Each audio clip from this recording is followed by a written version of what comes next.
The British Armed Forces, also known as Her Majesty's Armed Forces, are the military services responsible for the defence of the United Kingdom, its overseas territories and the Crown dependencies.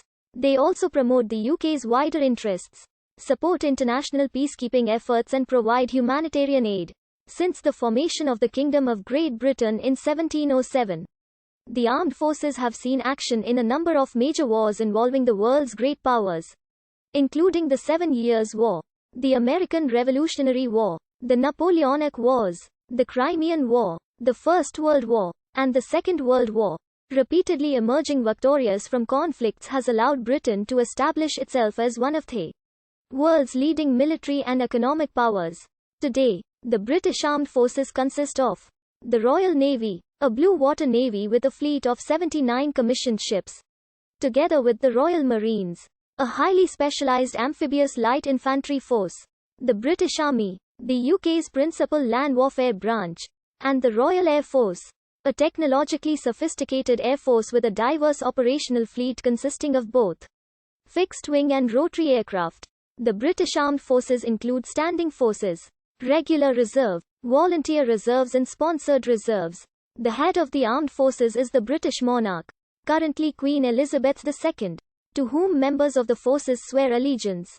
Long-standing constitutional convention, however, has vested de facto executive authority, by the exercise of royal prerogative, in the Prime Minister and the Secretary of State for Defence.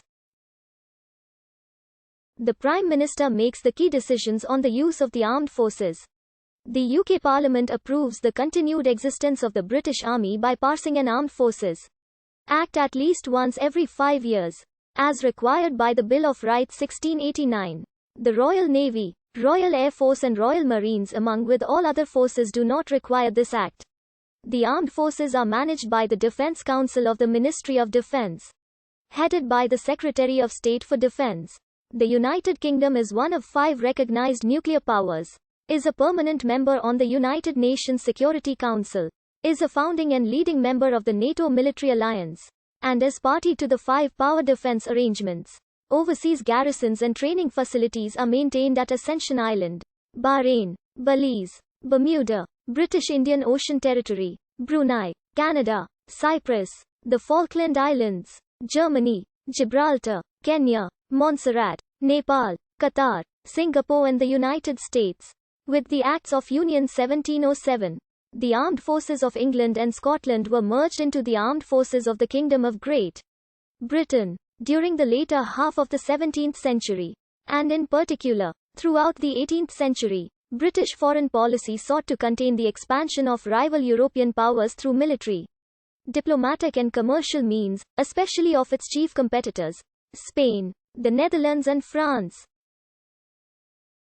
This saw Britain engage in a number of intense conflicts over colonial possessions and world trade, including a long string of Anglo-Spanish and Anglo-Dutch wars, as well as a series of world wars with France, such as the 7 Years' War. During the Napoleonic Wars, the Royal Navy victory at Trafalgar under the command of Horatio Nelson marked the culmination of British maritime supremacy, and left the Navy in a position of uncontested hegemony at sea. By 1815 and the conclusion of the Napoleonic Wars, Britain had risen to become the world's dominant great power, and the British Empire subsequently presided over a period of relative peace, known as Pax Britannica, with Britain's old rivals no longer a threat. The 19th century saw the emergence of a new rival, the Russian Empire, and a strategic competition in what became known as the Great Game for supremacy in Central Asia. Britain feared that Russian expansionism in the region would eventually threaten the empire in India. In response, Britain undertook a number of preemptive actions against perceived Russian ambitions, including the First Anglo-Afghan War. During this period, Britain also sought to maintain the balance of power in Europe, particularly against Russian expansionism, who at the expense of the waning Ottoman Empire had ambitions to carve up the European part of Turkey. This ultimately led to British involvement in the Crimean War against the Russian Empire. The beginning of the 20th century served to reduce tensions between Britain and the Russian Empire, partly due to the emergence of a unified German Empire. The era brought about an Anglo-German naval arms race which encouraged significant advancements in maritime technology. And in 1906, Britain had determined that its only likely naval enemy was Germany. The accumulated tensions in European relations finally broke out into the hostilities of the First World War. In what is recognized